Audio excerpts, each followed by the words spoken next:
Assalamualaikum warahmatullahi wabarakatuh. Innal hamdalillah nahmaduhu wa nasta'inuhu wa nastaghfiruh wa na'udzu billahi min syururi anfusina wa sayyiati a'malina. May yahdihillahu fala mudhillalah wa may yudlilhu fala hadiyalah. Amma ba'd. Hadirin yang berbahagia rahimakumullah, untuk kajian kita seputar PHIWM, Pedoman Hidup Islami Warga Muhammadiyah, yang beberapa waktu yang lalu kita sudah membahas tentang hal-hal yang terkait dengan kehidupan Islami dalam masalah muamalah. Nah, sekarang kita lanjutkan lebih spesifik lagi sesungguhnya, yaitu terkait dengan etos kerja. Dan ini tidak hanya menjadi konsumsi level masyarakat tertentu, tetapi untuk seluruh masyarakat Muslim pada khususnya, terlebih lagi kita sebagai orang yang mendapatkan amanah untuk berkhidmat, beribadah, berjuang dalam satu payung, dalam satu institusi, yaitu UNISA.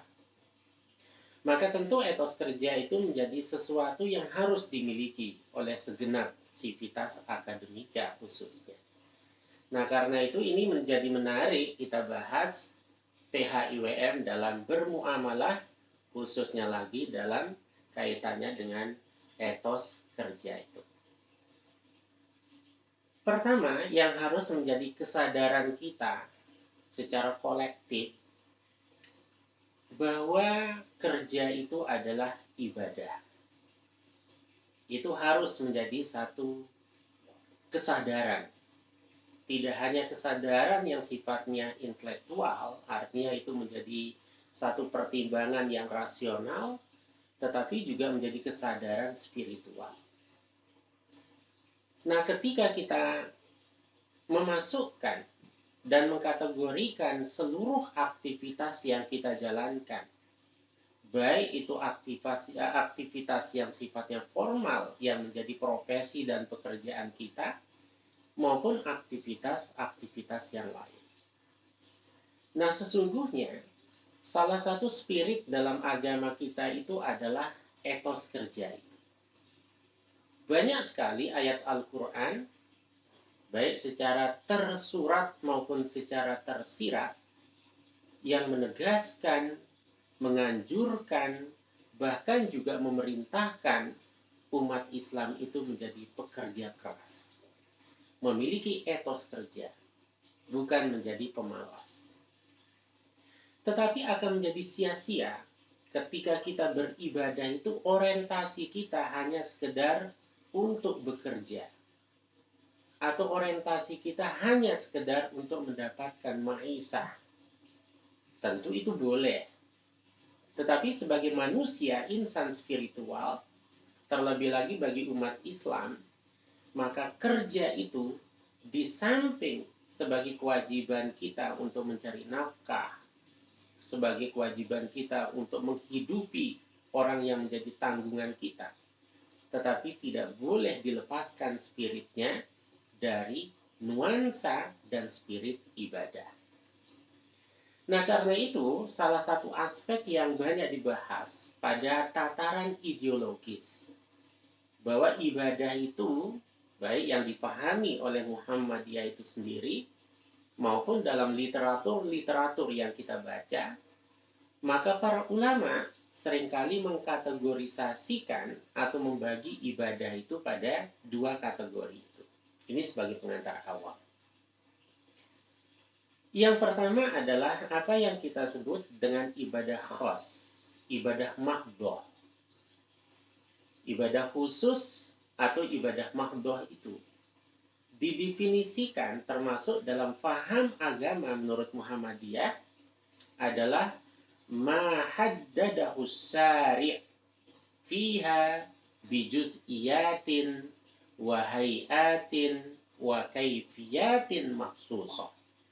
Itu definisi yang paling simpel tentang ibadah makhdhah. Yaitu satu jenis ibadah yang telah dibatasi, yang telah dispesifikasikan oleh syari', pembuat syariat, Allah dan Rasul.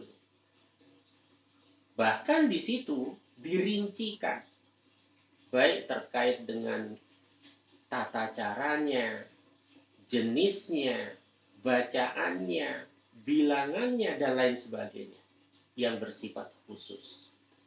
Maka ibadah makhdhah itu adalah hak prerogatif syari' dalam menentukan jenis, bentuk, ukuran, jumlah, dan lain sebagainya. Tetapi kita jangan lupa bahwa di samping ibadah makhdhah atau ibadah khos itu, ada ibadah am, yang segala aktivitas kehidupan kita yang positif, yang baik menurut agama, akan menjadi investasi pahala dan ibadah kita kepada Allah. Kalau apa yang kita lakukan itu di samping baik menurut agama, tetapi juga niat kita, spirit kita dalam melaksanakan satu bentuk kebaikan itu. Maka para ulama mendefinisikan ibadah umum itu sebagai kullu amalil khair atau amalus soleh. Semua aktivitas kebaikan, semua perbuatan-perbuatan yang baik, yuqsadu bihi wajhallah, yang motivasi pokoknya itu adalah untuk mencari ridho Allah. Nah, inilah yang harus menjadi ruh, menjadi spirit, menjadi mesin penggerak dari seluruh aktivitas kebaikan yang dilakukan oleh seorang muslim. Nah, kalau itu yang menjadi spiritnya, maka apa yang dilakukannya itu bernilai ibadah, tetapi pada sisi yang lain dia akan mendapatkan ma'isahnya. Maka saya seringkali mengilustrasikan orang yang bekerja, menjalankan aktivitas hidupnya itu, kalau dia benar-benar melaksanakan sesuai dengan apa yang menjadi spirit dalam agama, ya ibarat petani. Dia menanam padi, maka rumput yang akan bertumbuhan di sekitarnya. Orang yang menanam kebaikan, orang yang menanam berbagai aktivitas baik, spirit, dan tujuannya positif, pasti dia tidak akan terlewatkan dengan sisi-sisi positif dari kehidupan duniawi.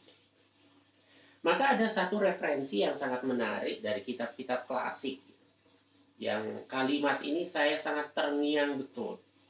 Saya baca sekitar saat itu saya kelas 2 sanawiyah. Berarti sudah berapa puluh tahun. Ketika saya membaca dari kitab klasik yang sangat tipis itu, ini satu ungkapan yang sangat filosofis. Di mana para ulama mengatakan begini tentang ibadah umum itu. Kam min amalin yatasawwaru bisurati a'malil akhirah, fayasiru min a'malid dunya bisu'in niyah. Betapa banyak kita melihat sepintas lalu perbuatan yang dilakukan oleh seseorang itu adalah perbuatan-perbuatan akhirat. Artinya sholat, puasa, zakat, sedekah, haji, dan lain sebagainya. Perbuatan akhirat. Artinya perbuatan yang mendapatkan pahala di sisi Allah.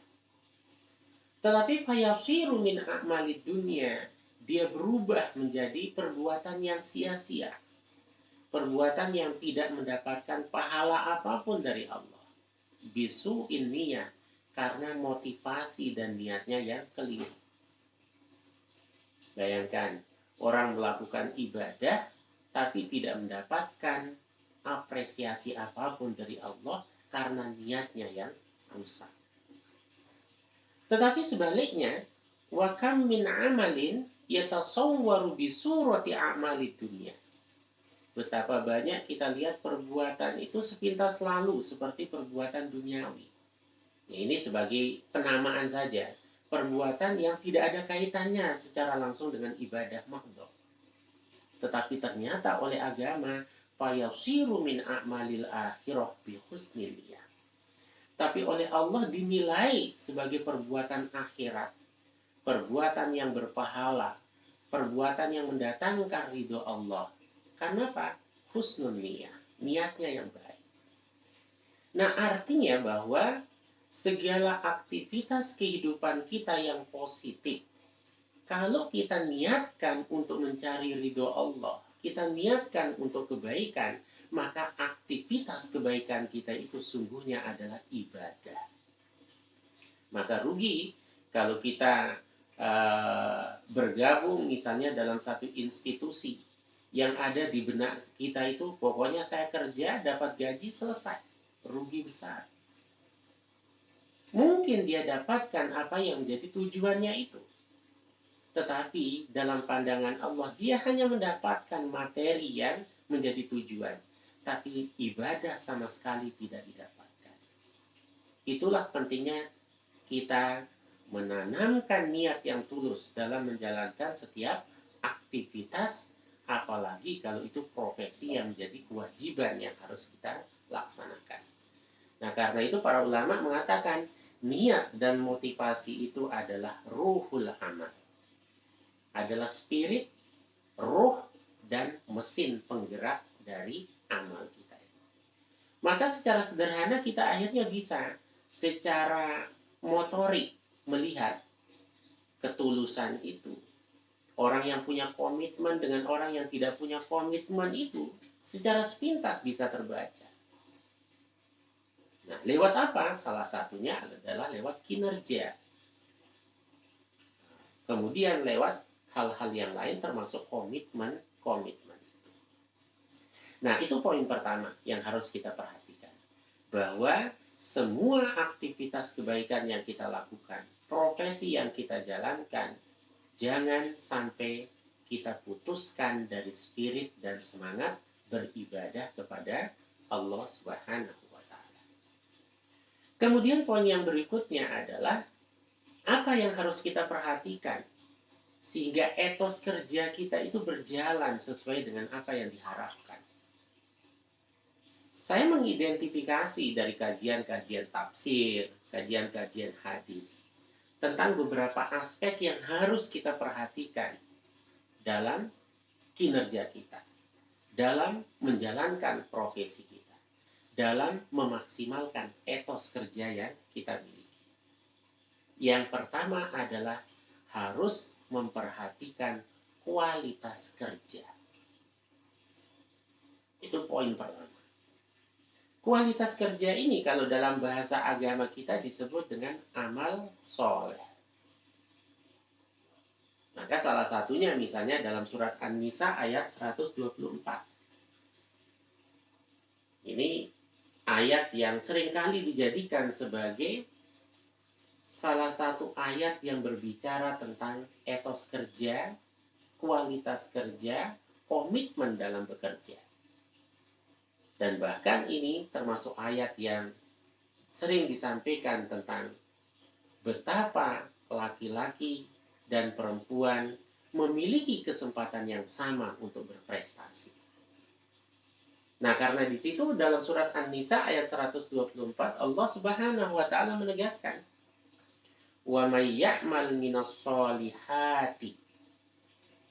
Dan barang siapa yang melaksanakan, yang mengerjakan amal-amal soleh, min zakarin au unsa, baik dia laki-laki maupun dia perempuan, wa huwa mu'minun, dan dia adalah seorang yang beriman, fa ulaika yadkhulunal jannata, maka merekalah dengan imannya, dengan amal solehnya itu dijamin masuk surga.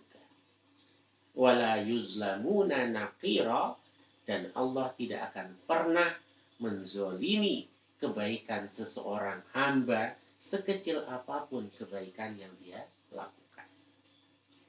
Keywordnya di sini, kata kuncinya adalah amal soleh. Lalu pertanyaannya, apa kriteria sehingga satu perbuatan itu bisa dikategorikan sebagai amal soleh? Yang pertama adalah perbuatan itu memenuhi unsur kelayakan. Baik layak menurut akal sehat kita, layak menurut hati nurani kita, layak menurut norma dan aturan yang ditetapkan. Maka kalau orang bekerja dalam profesi yang dijalankannya itu dengan asal-asalan, maka tidak memenuhi kriteria amal soleh. Karena tidak layak. Bahasa kita tidak sesuai dengan apa yang menjadi standar. Ya, itu pertama. Kemudian yang kedua adalah baik atau bagus menurut standar agama. Bukan baik menurut manusia itu sendiri tanpa pertimbangan agama. Karena kalau kita bicara tentang aliran-aliran, ya kan ada aliran hedonisme. Kok ada suara masuk ya? Ada aliran-aliran hedonisme misalnya. Yang kadang menjadikan standar atau ukuran kebaikan itu kalau itu bermanfaat untuk dirinya sendiri. Nah, tapi kebaikan itu sungguhnya adalah standarnya agama. Karena kalau kebaikan itu standarnya agama, pasti akan bermanfaat untuk kehidupan manusia itu. Karena ibaratnya agama itu adalah norma yang diciptakan oleh Allah ketika Allah itu menciptakan manusia. Kalau dia ingin jalannya itu sesuai dengan relnya, sesuai dengan tujuan penciptaannya, maka agama itulah sebagai barometer kebaikan. Kemudian yang ketiga, satu amal soleh itu dikatakan amal soleh kalau dia memiliki standar efektivitas. Efektif. Artinya memiliki dampak. Baik untuk dirinya, orang lain, maupun institusi di mana dia mendapatkan kesempatan untuk berkarir. Nah, kalau tidak efektif, ya berarti itu belum menjadi standar amal soleh. Kemudian yang keempat adalah orang ketika ingin melakukan sesuatu kebaikan itu harus memiliki kompetensi atau kecakapan. Artinya, apa yang dilakukannya itu sesuai dengan apa yang memang dia pahami. Maka ketika dia melaksanakan itu benar-benar dia menghayati apa yang dia lakukan. Nah, itu spiritnya bisa kita baca di dalam surat Al-Anbiya, surat ke-21 ayat 105. Walaqad katabna fiz zabur min ba'di dzikri annal arda yarithuha ibadiyas solihun. Terutama pada kalimat annal arda, bahwa sesungguhnya bumi ini, dunia ini, yarithuha ibadiyas solihun. Diwariskan bagi hamba-hamba yang soleh. Pertanyaannya, apa yang dimaksud dengan soleh dalam Al-Anbiya 105 ini? Ternyata bukan sekedar soleh secara spiritualitas, tetapi di sini maknanya kecakapan. Maka sekalipun dia non-muslim, kalau dia cakap, dia memiliki keahlian, kompetensi, maka dialah menjadi penguasa dari kehidupan dunia itu. Jangan heran kalau kemudian dalam sistem perekonomian, misalnya kisah sistem ketatanegaraan atau yang lainnya, itu bisa dikuasai, bisa diambil alih, bisa didominasi oleh orang yang bukan muslim. Karena soleh di sini bukan soleh dalam arti hanya taat ibadah, sholat dan lain sebagainya. Tidak sekedar itu, tetapi memiliki kompetensi dalam melaksanakan apa yang menjadi profesi dalam kehidupannya. Nah, itu hal yang pertama yang menjadi standar kebaikan, sekaligus yang perlu diperhatikan. yaitu kualitas kerja. Kemudian yang berikutnya adalah kuantitas kerja. Jadi kalau kita ingin menjadi orang yang selalu dipertimbangkan, orang yang selalu ingin mendapatkan perhatian secara positif, maka di samping dia memperhatikan kualitas kerjanya, tetapi juga memperhatikan kuantitas kerja. Karena kalau berkualitas hanya sekali, setelah itu tidak lagi, ya itu juga akan tidak banyak manfaatnya bagi orang lain. Nah, maka kuantitas kerja ini diperlukan. Dalam surat Al-Nasrah yang sering kita baca, terutama ayat ke-7. Fa'idza farogta fansab. Ini yang salah satu menjadi poin yang selalu saya catat. Nah, termasuk di status ya. Jadi baca WA saya mesti itu. Fa'idza farogta fansab. Kalau engkau sudah selesai dari satu urusan, maka jangan berdiam diri. Kerjakan urusan yang lain. Nah, maka ayat ini, ayat ke-7 dari Al-Nasrah ini menunjukkan tentang kuantitas kerja itu. Di samping mempertimbangkan kualitasnya. Artinya kalau sudah satu urusan terselesaikan, ya harus melanjutkan pada urusan-urusan lain yang harus diperhatikan. Kemudian yang ketiga yang harus diperhatikan dalam kerja kita itu, sehingga etos kerja kita itu menjadi jelas terarah dan sesuai dengan harapan, yaitu kontinuitas kerja. Nah, itulah sesungguhnya kalau kita bisa mengambil spirit yang diajarkan oleh Allah dalam surat Fussilat ayat 30. Innalladzina qalu rabbunallahu tsumma istaqamu. Istiqomah. Ini saya kira kalimat yang sangat gampang kita ucapkan, sering kita dengarkan, bahkan mungkin keluarga kita ada juga yang namanya istiqomah. Tetapi apa esensi dari istiqomah itu? Ternyata esensinya adalah komitmen untuk menjalankan apa yang menjadi profesinya, pekerjaannya secara kontinu. Maka dalam satu riwayat dikatakan, khairul amal dawamuha wa in qalla. Sebaik-baik perbuatan, pekerjaan adalah dawamuha, kontinuitasnya, sekalipun sedikit. Artinya sedikit tapi terus berkelanjutan. Apalagi banyak dan berkelanjutan. Kemudian yang keempat, ini yang tidak kalah pentingnya adalah profesionalitas kerja. Jadi dari awal itu kualitas, kuantitas, kontinuitas, yang keempat adalah profesionalitas. Banyak ayat-ayat Al-Quran yang kalau dipahami secara filosofis, itu bisa kita temukan spirit tentang profesionalisme dalam Islam. Apalagi dalam hadis Nabi yang sifatnya lebih aplikatif. Nah, antara lain misalnya surat Hud ayat 93. Terlepas dari sababul nuzul dari ayat itu. Yaitu kaitannya dengan tanggung jawab yang menjadi pilihan dari orang-orang kafir. Tetapi di dalamnya justru belajar tentang komitmen sekaligus juga profesionalitas. Nah, maka dalam ayat 93 surat Hud itu dikatakan, wa ya qaumi i'malu ala makanatikum inni amil.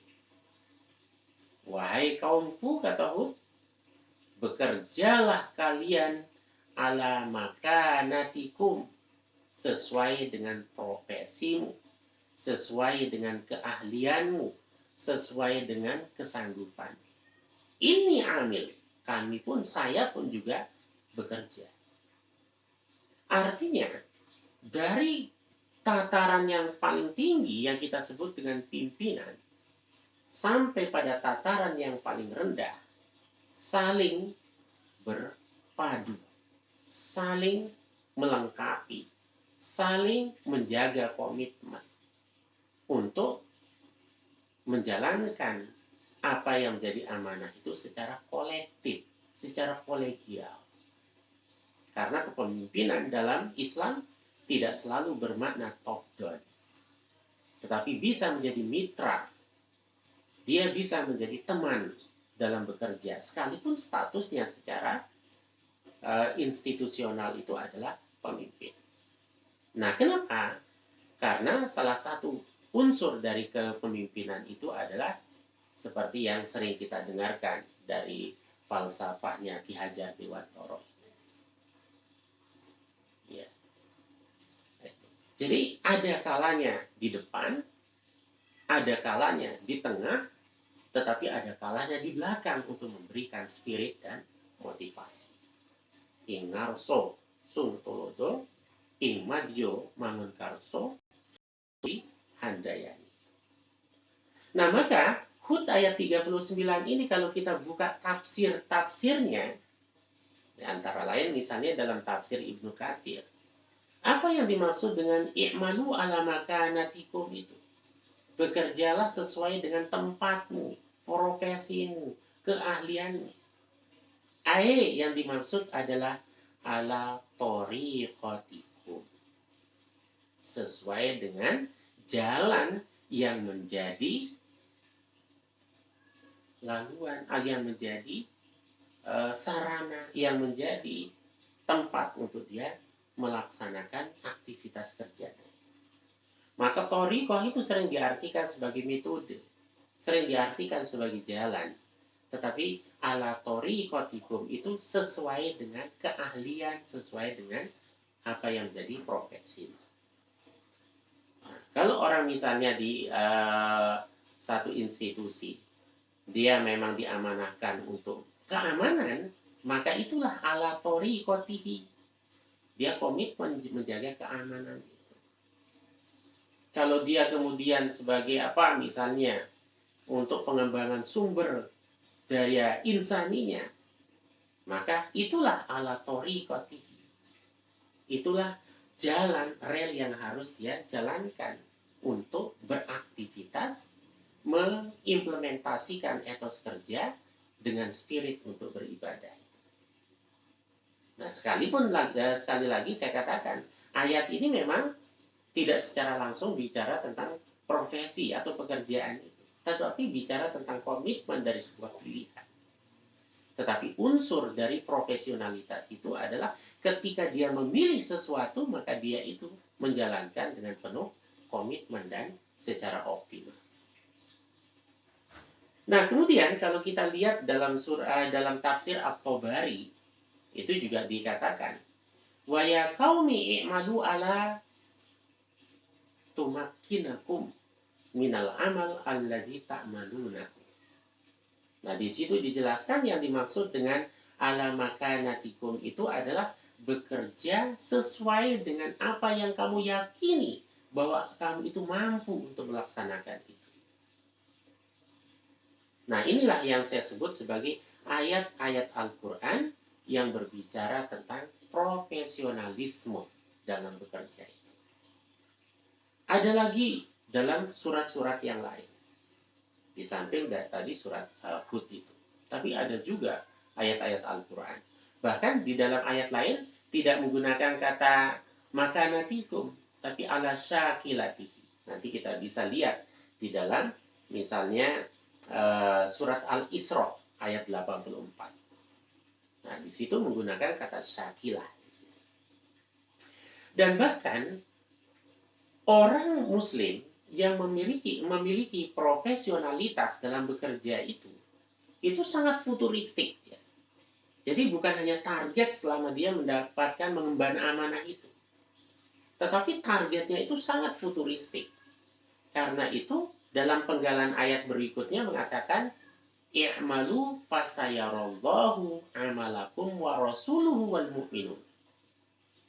Itu yang menjadi komitmen juga untuk menegakkan, menguatkan profesionalitas dalam perspektif Islam. Kali ini kita bicara tentang pihak IWM. Perspektifnya tentu Islam. Orang Islam ketika dia menegakkan prinsip profesionalitas, maka bukan hanya sekedar untuk menjalankan apa yang menjadi pekerjaannya.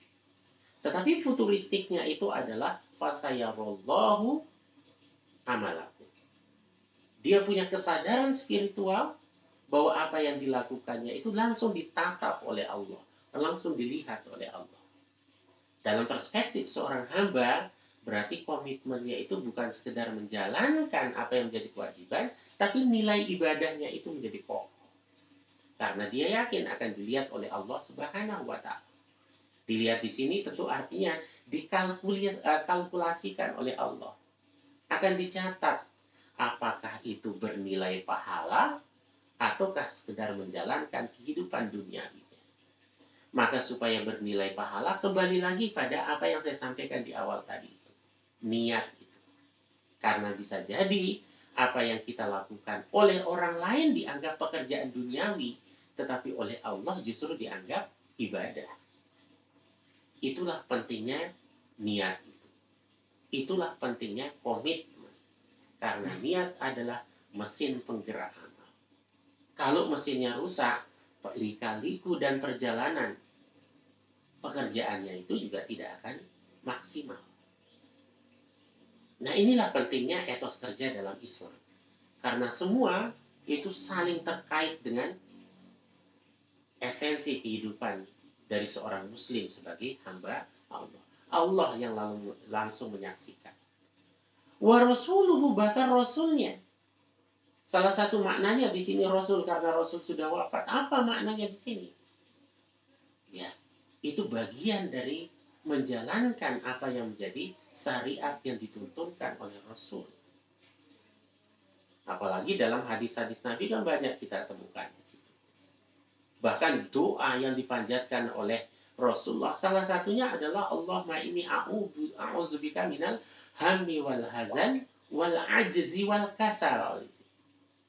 Kita memohon kepada Allah supaya kita itu terhindar dari antara lain al-ajzi, kelemahan, wal kasal, dan kemalasan. Karena lemah dan malas mustahil akan menciptakan etos kerja yang maksimal dan optimal. Wal mu'minun, bahkan yang menyaksikan apa yang menjadi pekerjaan dari profesionalitasnya itu orang-orang beriman. Artinya apa? Itu akan menjadi amal soleh yang terus dikenang. Dia mungkin pensiun, dia mungkin tidak lagi bekerja, mungkin dia sudah wafat. Tetapi apa yang dikerjakannya itu akan dikenang selamanya oleh orang-orang yang mengetahui. Bapak-bapak dan ibu-ibu sekalian serta segenap sivitas yang saya hormati. Kemudian di dalam surat Al-Isra ayat 84. Kalau sebelumnya Hud menggunakan ala makanatikum, dalam Al-Isra ini disebutkan kullu ya'malu ala sakilatihi. Katakan wahai Muhammad, katakan kepada umatmu, kullu ya'malu ala sakilatihi. Masing-masing bekerja sesuai dengan keahliannya, sesuai dengan profesinya, sesuai dengan jatahnya masing-masing. Farabbukum a'lamu biman huwa ahda sabila. Maka Tuhanmu lebih mengetahui bagi siapa yang lebih lurus jalannya. Komitmen yang dijalankan itu benar atau tidak. Tidak hanya disaksikan oleh atasannya, tetapi justru Allah yang akan menyaksikan, Allah yang akan memberikan apresiasi lebih dibandingkan dengan apresiasi yang didapatkan dari hukum kausalitas dari pekerjaan dia itu. Dalam kitab Aisarut Tafasir dijelaskan bahwa yang dimaksud dengan ala sakilatihi itu adalah ai torikatihi wa madhabihi alladhi yusakilu halahu fil huda wa dhalal. Nah, esensi yang kita ambil di sini adalah ala torikatihi wa madhabihi. sesuai dengan jalannya, sesuai dengan bagiannya. Nah, seperti yang tadi saya sampaikan. Nah, maka ketika orang itu sudah melaksanakan apa yang menjadi komitmennya, apa yang menjadi tanggung jawabnya, lalu apa tugas dan kewajiban dari atasannya? Ini menarik. Kalau kita baca dalam tafsir Ibnu Katsir, Imam Bukhari memberikan satu statement di situ dari sumber Aisyah radhiyallahu anha. Nah, di sini dikatakan, "Idza a'jabaka husna amali mri'in faqul." Apabila kamu takjub, apabila kamu senang dengan kinerja seseorang, temanmu, bawahanmu, atau apapun namanya, maka katakan kepada dia, "I'malu fasayarallahu amalakum wa rasuluhu wal mu'minun." Ini salah satu doa, salah satu ucapan ketika kita takjub atau senang dengan kinerja seseorang. Kalau dalam bahasa kita sehari-hari, kita jangan merasa berat untuk mengapresiasi kinerja orang lain. Itulah dalam dunia pendidikan, dalam dunia akademik, dalam dunia profesi sering kita sebut dengan reward and punishment. Selama ini kan bisa jadi mungkin punishment itu bisa akan maksimal dilaksanakan. Tapi kira-kira prosentase antara reward dengan punishment ini seberapa? Maka saya selalu menyampaikan kalau di WA group atau dimanapun, kalau ada misalnya sivitas kita yang bisa membawa harum nama dari institusi lewat karyanya, lewat tulisannya di media sosial, di media cetak dan lain sebagainya, harus diapresiasi. Karena itu bagian dari profesionalitas itu sendiri. Ini saya kira hal-hal yang penting sebagai intisari atau poin-poin ketika kita bicara tentang etos kerja sebagai bagian dari pedoman hidup Islami warga persyarikatan.